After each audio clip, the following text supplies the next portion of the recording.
All right, so thank you everyone for being here. This is the info session for our spring semester program in Sevilla, Spain. I'm very excited to share more information with you as we've just opened the application for this program. My name is Tracy. I work in the Center for Global Education, and this is one of the programs that I manage from office. We're joined by Alex, who is a study abroad alum. She was in Sevilla last spring, and so she'll be sharing a lot of information with you about her experience and some on-site logistics, and as well as Justin Zanchuk. He will be the faculty director for spring 2027. So you'll get to learn more about Justin and the course that he'll be teaching through this session. And feel free to ask the questions that you have. Anytime you have a question, feel free to raise your hand. We can stop and go through that. There will also be time at the end to answer any questions, and do not be shy. If you have a question, it's likely that somebody else in the room also has a similar or the same question. So take advantage of this space and the time that we have together, and let's dive in. So, Sevilla. Alex, I will let you kick it off with an intro to this program. Okay, so Sevilla, obviously, it's southern Spain, really close to Portugal and Morocco. And it's about 2.5 hours from Madrid. Has its own airport, which is really nice. Population is 800,000. And where we study there, it's called CA Kappa. And that one is right in like the central part of Sevilla. And then UPO is the Universidad Pablo de Ovalle. And that's about 40 minutes out of the city. And yeah, when you live there, you live in Homestays, so you live with the host family. And then it starts in January and ends end of May.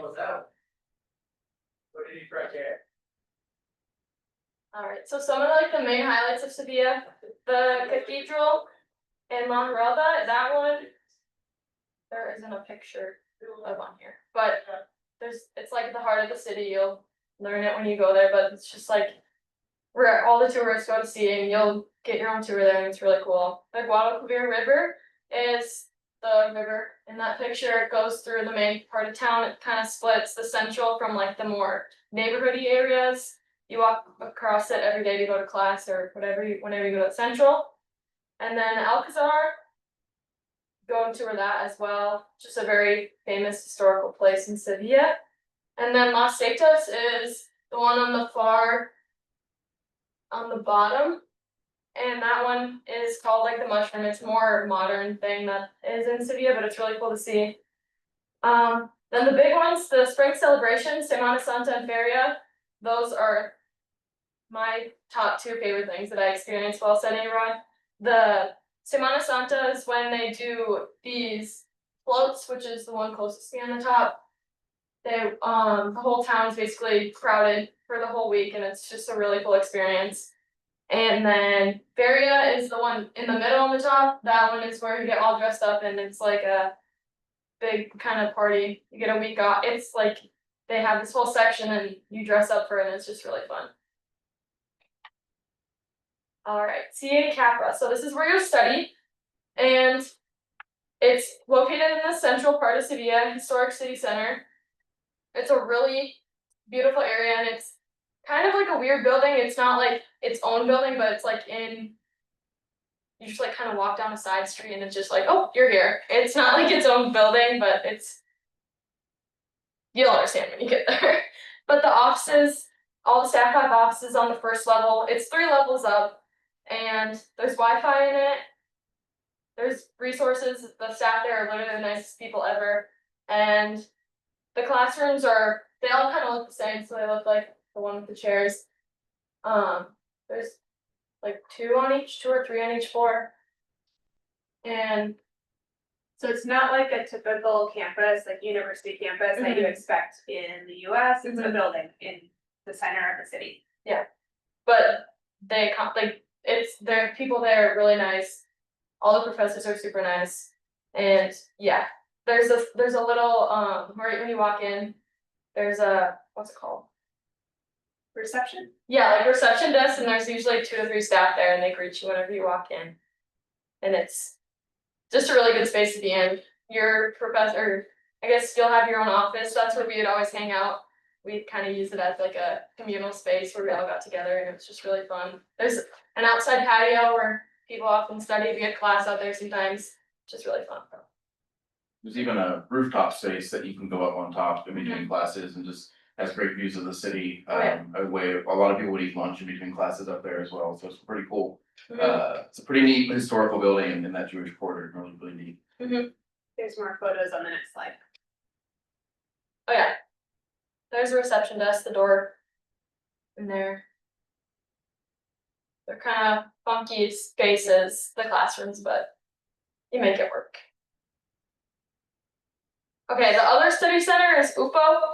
It's about like a 30 to 40 minute train ride. You don't have to take classes there, but if you choose to take a class there, it's really accessible. You just take the metro, and I guess there's like the map of the route. So yeah, 40 minutes on the trains from CA. There's bus stops everywhere, train stops everywhere, so there's nothing to worry about there. I personally did take a class there, so I don't really know what it looks, but it's definitely more like university, bigger feel rather than CA. It's just like the building in the city center, but this one's an actual campus with like students from Sevilla and like other parts of Spain. Who are your classmates at the study center? Who were your classmates? At Huantempo? No, at the study center. Like, were you studying with Spaniards? Oh, no. So we studied with other CSBSJU people at CEA. And there was other people from other schools like TCU is a big one, U Miami, like other international students from the US. But at UBO, there's obviously everyone more Spanish speaking, and it's a really cool experience. So there's more like international students from around Europe at UPO, and then the study center is primarily US students. I know a couple people that took classes at UBO, and it was just a really fun experience for them because they got to meet new people from that weren't in our program. And they also have like athletic facilities that some of them use, like the soccer field, which is really fun because we had a couple soccer players with us, so they got to stay active. What? So yeah. Just Yes. to see if I can pop up and go away. Cool. Well, I got a chance to just introduce myself to each of y'all, but my name is Dr. Justin Zanchuk. I'm in the music department. I've been at CSBSJU for the past 12 years. Most of my students just call me JZ because of my initials. That should be easy for y'all to remember as things move along. But I'm really excited to be a part of leading this program. I had the great opportunity while I was on sabbatical in spring of 2024 to tag along and be the assistant director for the Spain program during the spring of 2024. So was able to have and experience all these places that Alex is telling us about, have been there, have seen them all, and can attest to like the really wonderful community that's created through the CEA Kappa experience, the community that's created through being a group of students from CSBSJU. I think Alex can talk to with CEA Kappa. So many of the students who are there might be one or two, maybe three, sometimes they get up to about 8 or 9 students from one university, but they're not doing what we're doing, which is we get to have one class together that we meet with together, whether it be Monday, Wednesday, or Tuesday, Thursday, depending on how that schedule is ended up to be designed. But it's a unique thing for us, and I think it's a special thing for us to be able to kind of build in that space of not just what we're learning about becomes really important, you know, in the sense of what we're trying to meet the learning goals of the course, but really what it becomes is a space for us to come together. You're going to be living in your homestays, and this is the place where we get to see each other every week in kind of the official way, right? You're meeting for class Monday, Wednesday, like I said, or Tuesday, Thursday, and then it leads to opportunities to, you know, unofficial meeting, whether it be for gelato or whether it be for tapas one day or whatever the case may be. We try and create these opportunities to embrace the CSB SJU community of us who are over there in Spain. For our program, my goal is, I'm a musician, right? And so my goal is to bring my knowledge as a musician into the class to meet the learning goals of the study abroad course, right? Which comes with the CS designation as well as the experiential learning designation. So kind of the framework of what I anticipate the course to be, which is still in development because we're a year and 3 months away still from what that would be. But the idea is looking at music from the side of flamenco, so the music that's influenced by Spanish culture, or of Spanish culture, and using that as kind of a vessel to experience Spanish culture. So we'll look at things like ranging from flamenco, which originates there in Spain, in the neighborhood of Triana. We'll have an opportunity through CEA as one of our excursions to attend a flamenco performance, but then you'll also have the chance to see incredible flamenco performances in the streets, at local eating establishments, we'll say it that way, and a real chance to kind of see that culture and what that is and what that means and how we kind of how that defines so much of not just Spain, but really it's defines Sevilla in a really neat way. So to kind of embrace that cultural element, we'll look at other things that are really important. There's 3 major operas that were written that are all based in Sevilla. Some of you may have heard of The Marriage of Figaro, Carmen, The Barber of Seville, all based in Sevilla. Carmen takes place in the tobacco factory, which is now the University of Sevilla. And so there's these kind of looking at things from a historical perspective. Why is Sevilla important? Why does it matter to Spanish culture? And why has it been expressed through art in these kind of and these kind of ideas? And so using music as that vessel, as well as other venues, film music of Spain, and how the various directors or the Spanish composers have used music to represent their culture, represent their experiences, their lives. And then one of my what I'm really looking forward to is the last kind of approach that will be popular music of Spain. And the whole hope for that will be you're going to be out there meeting a lot of people. You're going to be in your homes, in your homestays. You're going to be meeting people through CEA Kappa. You're going to be meeting people through your neighborhoods that you're staying in. You're going to have experiences and be like, you should check this thing out. I was hearing this at another establishment that we hung out with that one time really late at night, and it was really cool. And so bring it in, and we're going to talk about why that matters now. So again, a historical kind of look at everything that we see within the culture, building on all of that to kind of taking us to the present of your experience and embracing it. And so much of what that course is that everything becomes very experiential as we're working through there. But as we talk about these different things, again, meeting the learning goals of looking at gender, looking at race, but you can't talk about those things. You can't talk about flamenco without considering those things. You can't talk about opera without considering those things. So it's very organic in what we're doing and making it very intentional with the space that we are. So as you can't tell, I'm extremely excited about what this is going to be. Again, my time there, I think Alex, we were talking about it, it's our time in Spain that we had, that I was able to have, was so meaningful. And it was very, I mean, and you'll experience it too, it's life-changing. You have this experience and to learn from that experience and then to try and recreate the things that were very positive, but also learn from the things that we thought we could do better.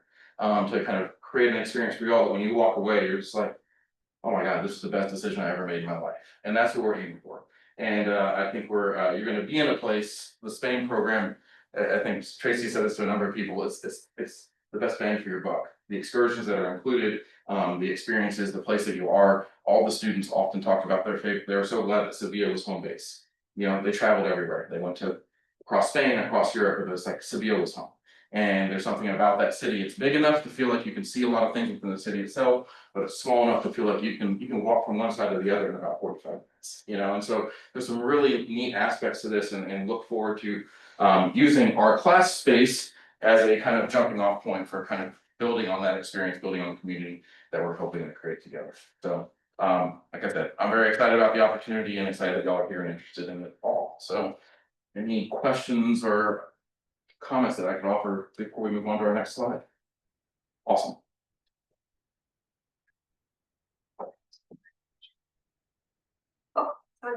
Okay, so Justin's course, the Study Abroad Seminar, is a required course for all of you to take. And so that's a 4-credit course, and it will fulfill your CS, GL, and EX requirements as part of the integrations curriculum.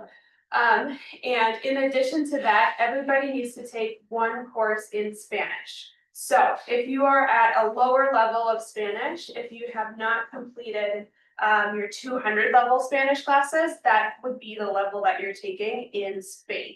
So the prerequisite for the program is Hispanic Studies 112.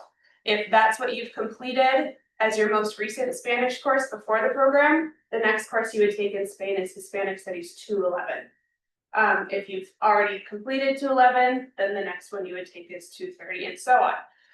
If you've already completed 8 credits beyond Hispanic Studies 230 if you're Hispanic Studies major or minor, and so you're already in your 300 level classes, then you would have to take at least one elective in Spanish. So that could be literature, cinema, whatever elective it is, but if it's taught in Spanish, that fulfills your requirement. In addition to that, you'll have room in your schedule to take other elective courses, and the electives are taught both in English and Spanish, so you can choose based on your level and your needs. There are some really cool hands-on opportunities through your classes that I will talk a bit about here. The internship opportunity, you can do that in English or Spanish. There's community engaged learning, which is what the majority of our students end up doing, and they love it. So I'll talk a bit about that coming up too.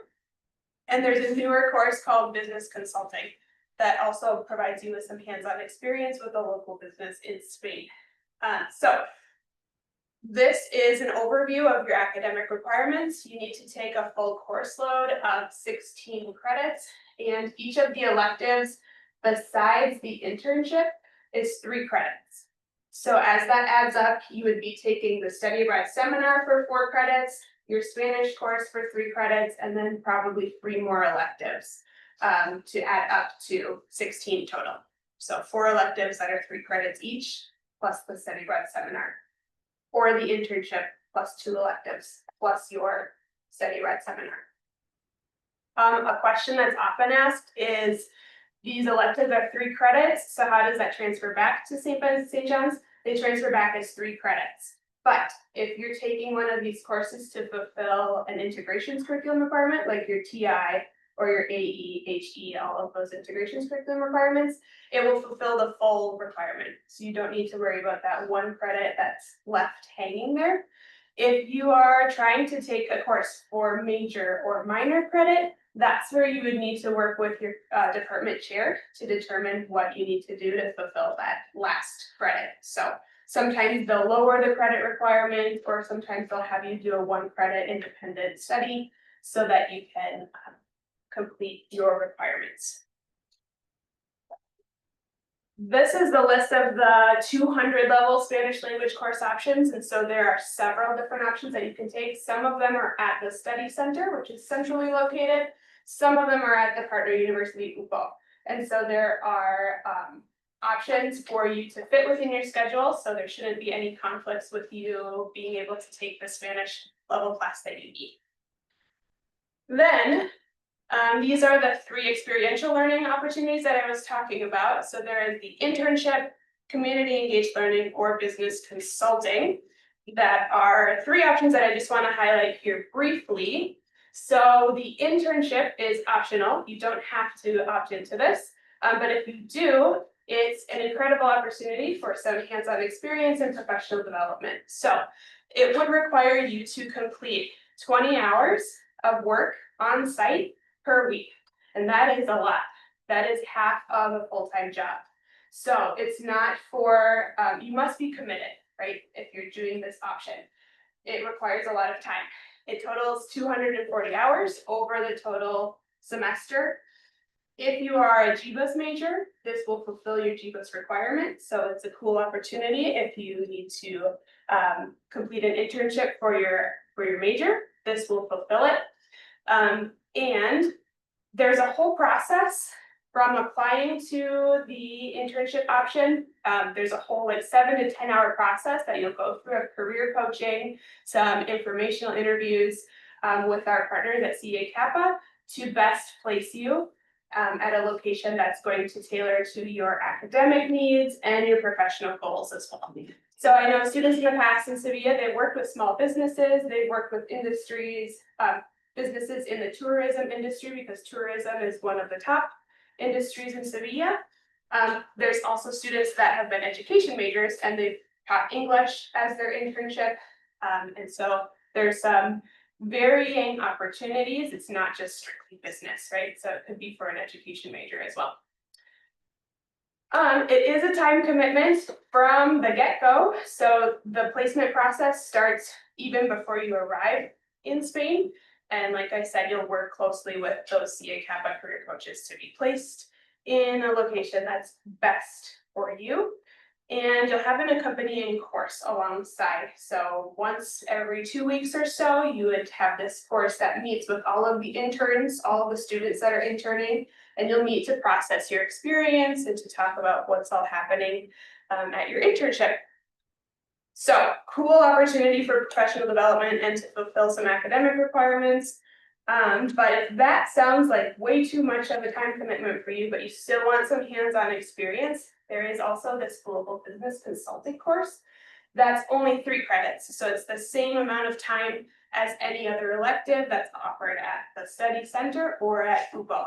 It does count as Jiva's major or minor elective, but it is open to all majors. So you don't have to be a business or a business related major to opt into this course. You could be communications, and that would also be beneficial. It's for a variety of majors could take this course. It's hands-on. So the way this course works is you would work with a team of students in the course, and you'd be on teams that have a specific focus. The teams are helping a local business find a solution to a problem that they have. So this business will be likely within the tourism industry. They'll propose a problem, or they'll state their problem to you at the beginning of the semester, and you with your group that is either focused on things like marketing or operations or something of that nature. You'll come up with your solution to the problem that they pose, and you will work throughout the semester to fine tune your pitch. By the end of the semester, you'll pitch your solution to the business, and the business ends up choosing the winning pitch that they implement into their business. So it's hands-on. It's really cool for you to be able to put on your resume that you were a consultant, and take that with you into your career beyond St. Ben's and St. John's. So that's an option that involves less time than the internship, but also has some really cool takeaways. The final experiential learning course that I will highlight here that a lot of students end up taking, and I think Alex, you took this course too. Yeah, is the community engaged learning course. So this is essentially volunteering for credit. You'd meet twice a week. One time you would meet in the classroom with everybody who's taking this course. The second meeting of the week, you would be out at your volunteer site in the city.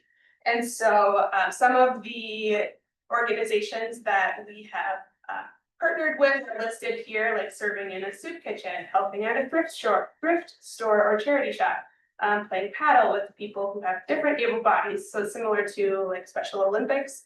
There is an organization that assists the vision impaired. Alex, which site were you at? I didn't do any of these specifically, but I worked with, it was called like Autismo Sevilla, so it's like I worked with autistic individuals at the Plaza de España, and we just like, they had like a workout plan, and we just kind of worked with them just to get them active, because they don't really get that when they're at school. Sometimes they're like school age, but then me and some of the other girls we worked with, like 25-year-old autistic male, and he was really fun, and it was just a fun experience, because it was all in Spanish, so we had user Spanish, and yeah.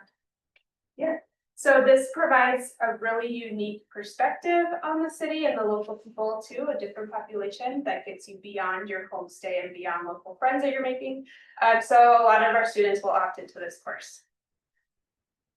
There are many other elective options, and they're all listed in our course list or Spain course list that's linked in our global portal, the brochure. But these were 3 that I wanted to highlight here today. But be sure to look through the full course list, because there are so many options and they're all spectacular. Alex. Okay. Homestay. So this is your host family.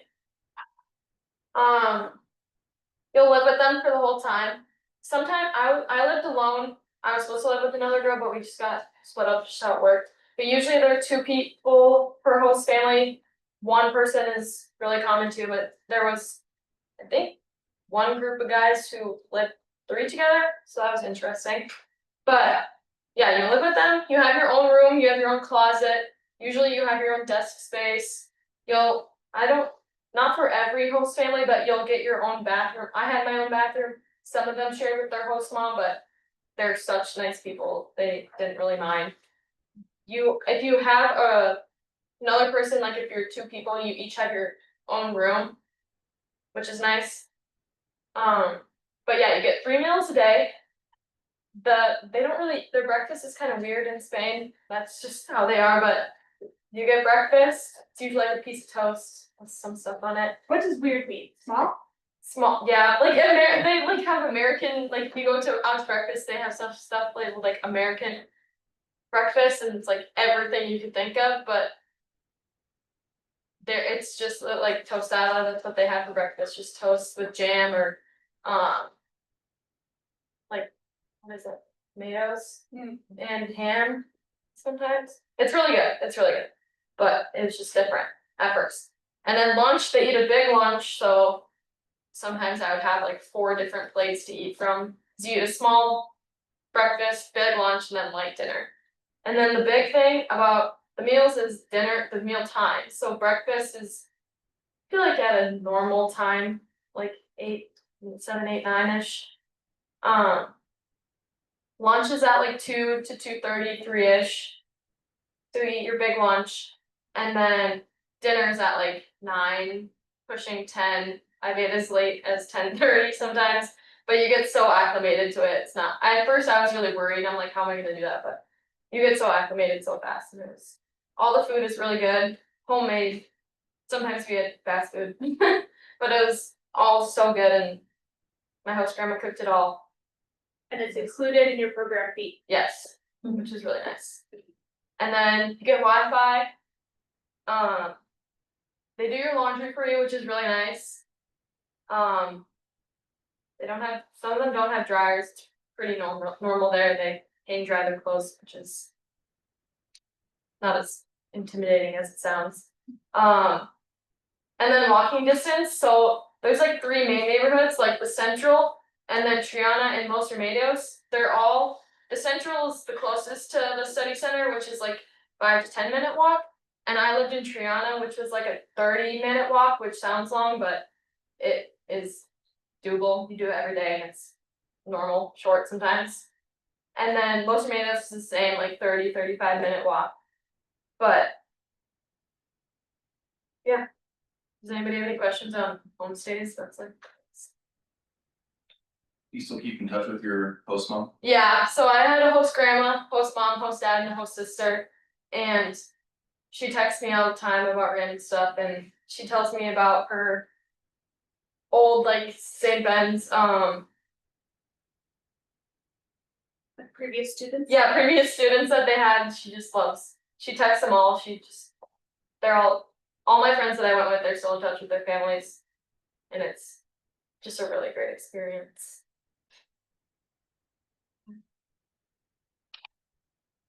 The excursion. So you'll have a excursion to Cordova, which is about, I don't know, an hour from Sevilla. You take a bus there, a coach bus, which is really nice. And you go to Cordova and you tour the Mezquita, which is there in the town. And it's all included with your program fee. And you just go for the day, fun little day trip, and it's kind of early on, but it was still really fun and a great way to like get introduced to Spain and all the history there. And then the second one is to Cadiz, which is just a day trip. We did not do this one in my program, so it's new, but I did end up going to Cadiz on my own. And it's a really fun kind of beach vibe town. And I don't know much of like the history or anything there. We just kind of went for fun for a day trip to the beach. It's another like hour bus ride, which is really nice. Yeah, and then Lisbon is the third one. It's April-ish. So it's towards the end. It's 3 days and 2 nights, and it's really fun. We stayed in a hotel and we had like 6 beds in a room, which I don't think is normal, but it was really fun, and we had like a full day to ourselves. So we went to another local beach, and it's way different from Spain. It has like flea markets, which were really cool. But big beach town, it was really fun. And we did a little boat cruise out of the CA Kappa. We did a little boat cruise with the St. Ben, St. John's people, and it was really fun experience. So yeah. Oh, I guess I. Here's Cordoba. As you can. When do you do that, Cordoba? You go and tour the Mosquito, which is like a mosque in the central of the city. And you go on a guided tour there, and it's kind of like the main thing. They take you around some of the cities. You get a lunch from your host family that you eat there. And yeah. We had kind of rainy weather, so we didn't get to do much touring around. But there was this like Renaissance festival kind of thing right when we got into the town, which is really fun to see. I don't know if you guys have ever been to the Renaissance Festival here, but it literally was just like that, and it's kind of like weird to see. Because I don't know. But it was really cool. And then the Lisbon, 3 days, 2 nights. It's all included in your program fee. You get accommodation, transportation, breakfast, and yeah, guided visits. There's a guided tour. I can't remember what else we toured. Did you have like a city tour? Like a walk Yeah, tour? yeah, walking tour. I think that was like the main one. Lisbon is very hilly. Yes, it's You have to be strategic in what your choices are. yes. You're going down there, eventually you have to come back up, so. Right. But it was really interesting. Nope. Well, give it 10 seconds and we'll bring it back down. The ghost of the AJB right there.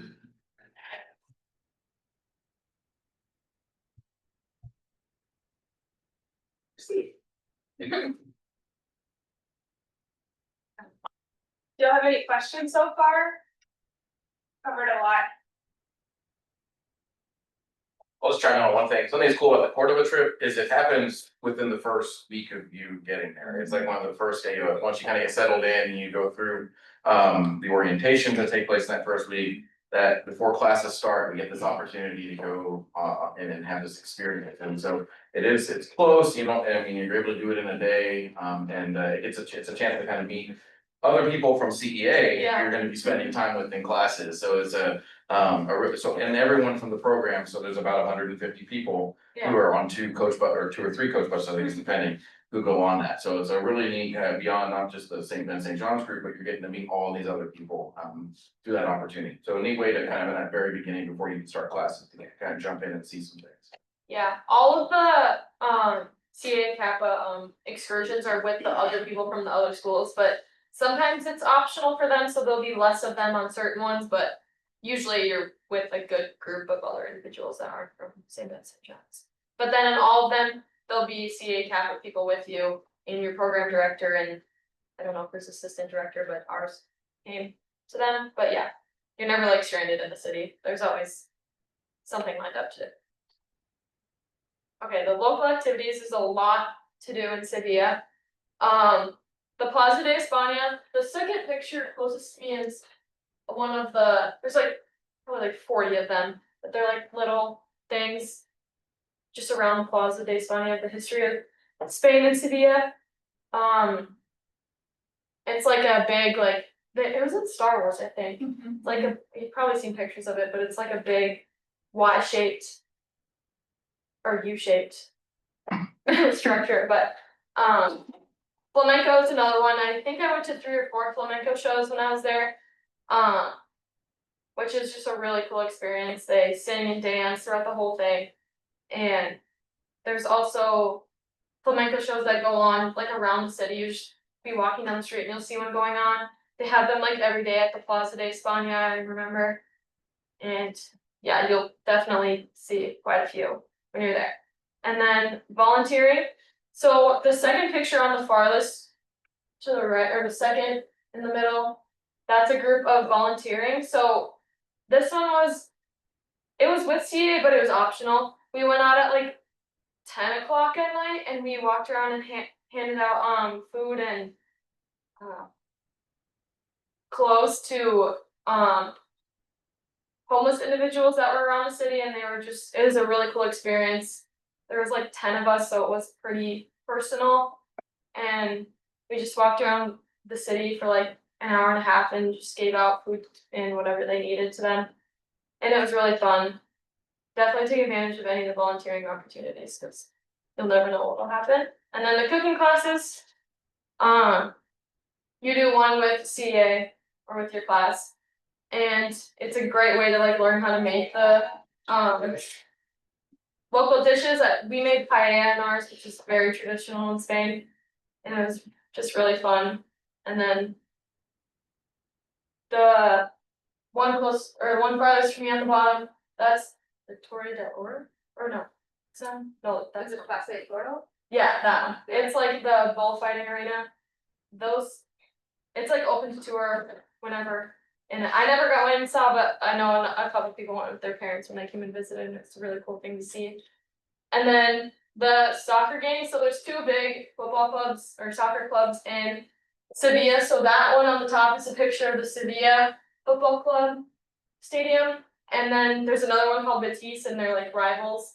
So depending on which host family you have, you'll find out quickly which one they're a fan of.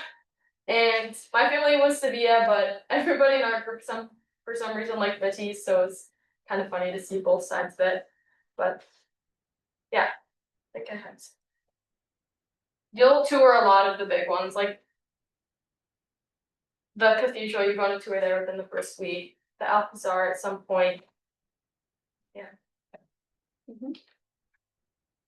Okay, the top three. I picked three reasons why I chose Spain.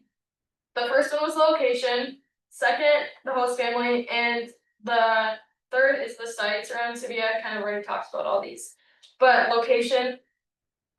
It's very easy to travel to other places in Europe from Spain and in Spain from Sevilla.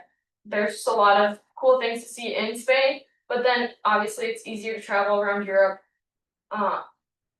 Being in Spain, I found like the prices, like flights out of Sevilla were really cheap, and the airport there is so small. It takes you like 5 minutes to go through security, and it was just really convenient, and it was just so simple. And then back to what you were saying about Sevilla being a home base, it literally was probably the best home base ever. I couldn't imagine like going back after a long trip. You're just so exhausted, and then when you finally get back, you're just like, oh, thank goodness it's over and we're just back. And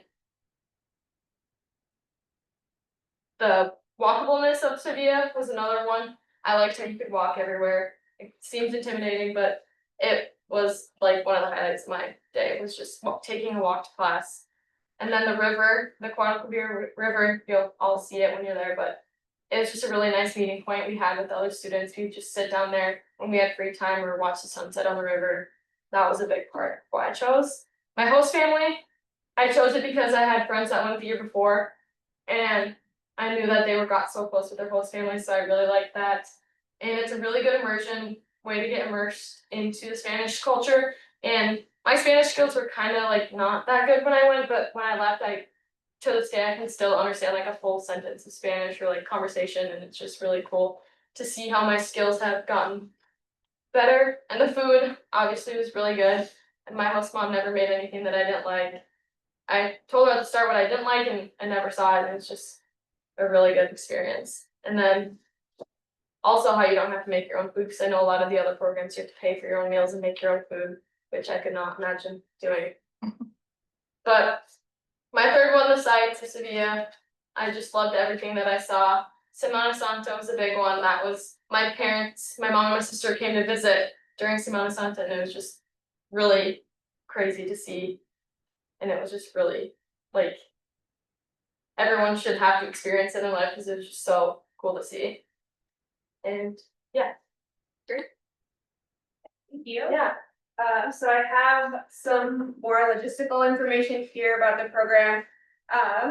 This slide is all about costs. So the first section at the top, section A, shows the program fee. So for the semester abroad, you would be charged your normal tuition, just like you are any semester at St. Ben's and St. John's. That's this first line here. In addition to that, you'll have an education abroad program fee, and these costs are for spring 2026. So for spring 2027, it will increase slightly. We estimate 3 to 5% based on normal inflation, just like your tuition increases every year. This education abroad program fee will also increase. So for this coming spring, it's at $8,825. It'll be slightly more than that for spring 2027. But that education abroad program fee includes your classes, your activities on site, your excursions, your homestay, all of the meals with your homestay, your laundry. All of these things are included in that fee. So that is amazing and really, really good for you. So these two items, your tuition and the education abroad program fee, your financial aid can apply to those. So they're billable items, they go onto your student account. So if you have a financial aid package, it will apply to that education abroad program fee. I don't know specifics of individual students' financial aid, so if you have questions about that, you can consult directly with the financial aid office of how your scholarships and loans, grants, all of that will apply to your semester abroad. But that's also great for you, that you don't necessarily have to pay for this out of pocket. We do advertise some additional scholarships, so all students who apply to study abroad will get a link to our office's scholarship application in February after you apply. So that is our CSB and SJU Global Scholarship, and the award amounts are anywhere from like $500 to $1,500 for that scholarship per student. So everybody will be invited to apply for that. If you know you receive a Pell Grant, you are also eligible to apply for the Gilman Scholarship. And that is one I highly recommend. If you're Pell eligible, apply for this Gilman Scholarship because the awards are usually between $3,000 and $4,000. And that makes a huge dent on your education abroad program fee. It's very helpful. So our office will help you revise your essays for those scholarships. So feel free to schedule an appointment with us when the time comes. And we have a full list of other scholarships available on our My CSB SJU page, so you can look at those listed there as well. So in addition to everything that's listed in section A, we have some estimated out-of-pocket expenses in section B. So these are things that you're going to have to pay at different times. Your application fee is $300, and that's due by the deadline of the application, which is February 3rd, 2026. We don't mean this as a hindrance to your application, so if you need to set up a payment plan, you can. You'll just need to schedule an appointment with somebody in the Center for Global Education, and you can do that through the Hive. But we can set up a payment plan for you that you can pay monthly installments of $100 for 3 months in a row, or maybe a bi-weekly payment of $50, whatever works for you. But we don't mean that as a barrier for you to apply to study abroad. If you're accepted to the program, that amount will go towards your program. If you're not accepted, we reimburse it to you. If you're accepted, but then within the 3 days that we give you to commit to the program, you decide you no longer want to go, we will also refund you that $300. Another out-of-pocket expense that you have is your airfare. This is an estimate. We estimate a round trip from Minneapolis to Sevilla is $1,400. That varies greatly depending on the time you book and the deal that's available, but that's what we estimate. There is a fee for a passport. So if you don't have a passport, I highly encourage that you apply for one soon. It costs $165. Or if your passport is about to expire, if it expires before November of 2027, you'll need to renew it. So check the expiration date of your passport and make sure that is up to date and ready to go.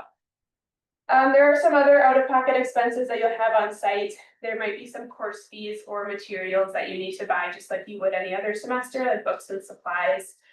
Some meals, if you choose to eat out on your own, if you're traveling independently, all of these really depend on your personal choices because your host families are supposed to provide you with 3 meals a day for the whole program. So that can vary greatly based on each individual student, but this is what students who have studied in Spain in the past have reported to us. This is an average, that they've spent about $1,200 on meals not included in the program fee. And you'll have to have a cell phone that works. So depending on the plan that you have on the provider, we estimate that to be about $150, but that varies as well. And then your personal spending and independent travel. Again, varies greatly depending on the frequency you travel and the locations you go. If you stay locally within Spain, and there's a lot to see within Spain, you can save money that way. But if you're trying to jet set to different places around Europe every single weekend, that will add up. So depending on what you want to do during the semester will determine your budget. Any questions on costs?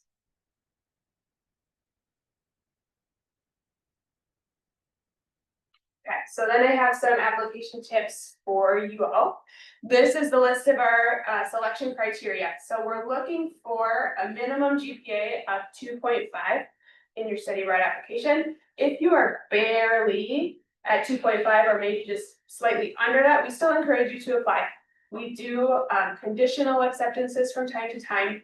So we don't want to discourage you from applying if you're at like a 2.4 something. But that's the minimum we're looking for. We're looking for quality in your essays and the resume that you submit with your application. So as part of the application, we do require you to submit a resume, and there are career mentors within the Experience Hub, where the Center for Global Education is located, that can help you write your resume and make sure it's polished and ready to go to submit with your study abroad application. So you can sign up already now with them for a resume review appointment, and I encourage you to do that.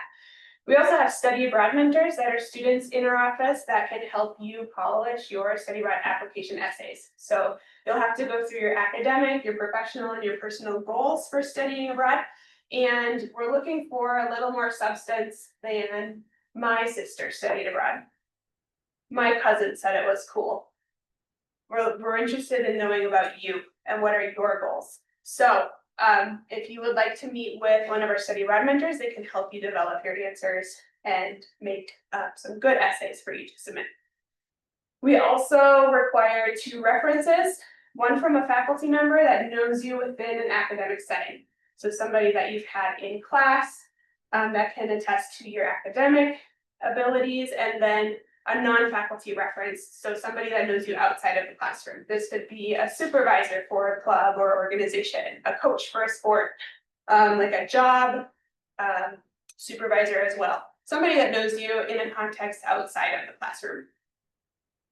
They will have to, you will enter their emails in your application, and they'll get a notification saying that so-and-so is requesting a recommendation, and then they can submit directly through the online system their reference. So you just have to submit their emails by the deadline, but I highly recommend reaching out to them before you enter their emails, just to ask if it's okay if you include them in your application, and also so that they have a heads up and can complete that for you.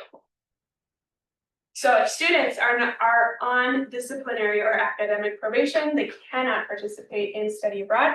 If this is part of your past and it's over and done with, you've completed your sanction and you have a clean record now, then we can potentially accept you. So we don't mean that to be a hindrance either, but keep that in mind as you apply this spring to study abroad next spring. You do need to stay on your best behavior, because we can't allow students to go abroad that are on disciplinary probation.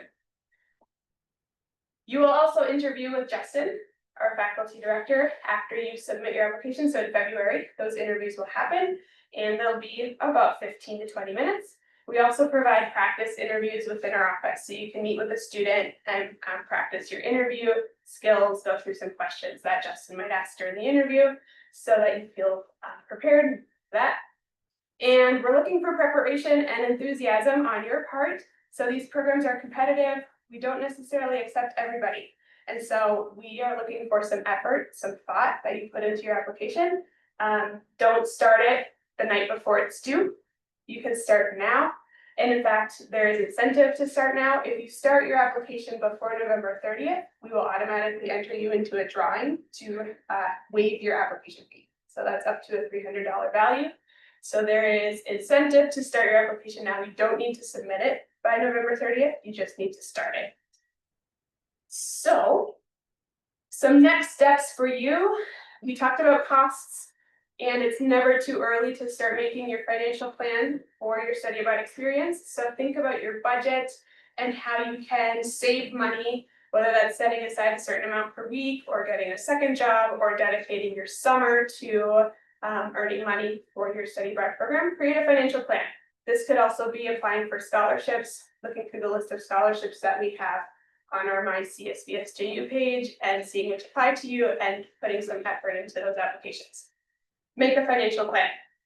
If you haven't been on the global portal yet, I encourage you to do that. Get on the global portal, make your profile, and you can read more about the program there. You can find the full course list and other details as well for this program and all of the programs that we have. You can also meet with a study abroad mentor and you schedule those appointments on the Hive, or they have some drop-in hours too, so you can stop by the Experience Hub and see if one is available to meet with you. They can help you explore program options or also help you with your application. We have some practice interviews coming up as well. That'll be in late January, early February, around the time that you'll be interviewing with the faculty director. And you can also meet with our career mentors to review your resume before then. So we're looking at a deadline of Tuesday, February 3rd at noon. Don't wait until February 2nd to start at all. Start now. After you submit your application, you'll be contacted by Justin, and then you will schedule your interview. Have that. We'll notify everybody of their acceptance status by 11 a.m. on Tuesday, February 17th. As I mentioned, we have this incentive running right now. So if you start an application for a 2026 or 2027 semester program, or a fall embedded 26 program, or a 26-27 nursing program, all of the programs that we have open right now to apply to. Started by November 30th, and then we'll enter you in a drawing to win a waived application fee up to $300 value. So start now. That's all I have. What questions do you all have that remain? Yes, What is the weather like, in the spring in city? yeah, Like, what kind of things would I wanna make sure I pack? sure. It starts cooler, but it's not like the cold Minnesota winter. It's a more temperate climate, it's Mediterranean. This past spring experienced a lot of rain. So, rain gear is good. By the end of the semester, it warms up. What would you say, Alex? Yeah, so at the start, obviously we had unfortunate rain, but I would say make sure to bring, or you can bring or buy an umbrella and then raincoat, obviously. But then everybody kind of wore jeans every day. People didn't really wear shorts until it was like hit 90 degrees. But When did it hit 90 degrees? it was like towards the end, you maybe had 2 to 3 weeks of it. So like end of April, it started getting warmer. But in Spain, they think 80 degrees, it's cold and they wear coats. So we were sometimes wearing coats and that, just like a light jacket or anything. We, most of the time people wore like short sleeves and they had like a jacket layered on. Sometimes it's hot in the CA Kappa building. Sometimes it's cold, you never know. But yeah, mainly people wore jeans every day based on the weather, short sleeves. Pretty basic, yeah. Layers. Layers, yeah. Layers are key. Mhm. I'd say just really quick, 2 years ago, we got there, it was -20 here, we arrived there, the low was 45. And that was in January, so like the lows are, you know, it is temporary, we've spent a winter time in Florida, or I grew up in Texas. This is more kind of that space than we think of here, and you know, by March, you're in that, what feels like very much springtime, 70s. But then it gets cool in the evening, so the layers become really important, because as soon as the sun's out, it could be 65 degrees, but feel very warm. But as soon as the sun goes down, you're like, I need my jacket, and so you're being prepared, but 40s when you really get there, about as cool as it got for us 2 years ago. And then, yeah, 90s, it was a little earlier by the time, like early April, it was hitting the 90s, 2 years. Thank you. Yeah. Other questions? Yes. How does housing work? Is there like a separate application for that, or like are you just assigned a host family? Yeah, you'll fill out a housing form and you can indicate your preferences, sort of your lifestyle preferences, if you wake up early, or if you stay up late, or if you want pets in the house, or if you want, if you're okay with having children around. And you can indicate if you want a roommate from St. Ben's or St. John's as well. So we'll only pair roommates, Bennies with Bennies, Johnnies with Johnnies, but you wouldn't be with anybody else from another school. You could be placed in your own homestay or with a roommate. So there is a form that everybody on the program does fill out, and then there's staff in Sevilla that helps to coordinate who goes where. Yeah, a lot of the families have had multiple, like they've repeated year after year, as you can tell from Alex. They really enjoy what they do and they've been vetted, they're wonderful families. Yeah, is there a question over here? Yeah, what's like the general like class size that goes abroad, yes? From St. Ben's and St. John's, the Yeah. maximum we send is 30. Okay. 30 students, yep. And then that would be probably the maximum size class that you would have there as well. We didn't mention class schedule, but they would be Monday through Thursday, or Yeah. maybe you did mention it. I did. Yeah, Monday through Thursday, unless you're doing the internship, you probably have to do some hours on Friday. But other than that, your classes are Monday, Thursday. Yes, When will we know that we got accepted into the program? February 17th, I think was the date. So before you register for your fall classes, you'll know. Yeah, so early on next semester, February 17th. Yeah. No. Anyone else? Yes, What is the NACE competency? yeah, NACE, National Association of Colleges. It stands for something that I can't remember right now.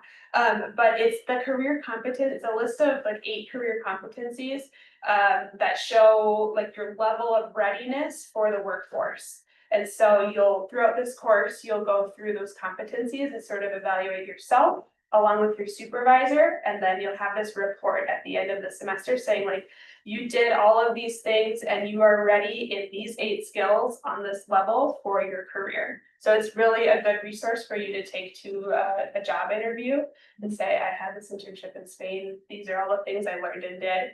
And it's NACE is the organization that I can't remember what it stands for, but it's very official. Yeah. Other questions? If not, you can always reach out to me through email. Again, my name is Tracy. You can contact any of our alum. They're listed on our website, our Spain alum. You can reach out to Justin as well. So feel free anytime if you have any questions, you can email or schedule an appointment on Hive. We're happy to walk through the questions that you have. Thank you all for coming today. And have a great rest of your Thursday. Thanks, everyone.